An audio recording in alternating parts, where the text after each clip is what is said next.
चिरजीवन प्रस्तुत भरित मंजुळतर शृंगारे संचारे अधर रुचित मधुरित बग सुधन कनक प्रशम निरत बांधव्ये मांगल्ये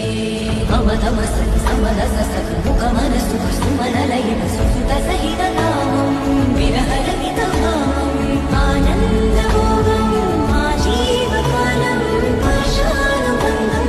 कालानुकालं दैवानुकूलं काम्याच सिद्धिं कामये விடிந்தாலும் வானம் இருள் பூச வேண்டும் மடி மீது சாய்ந்து கதை பேச வேண்டும்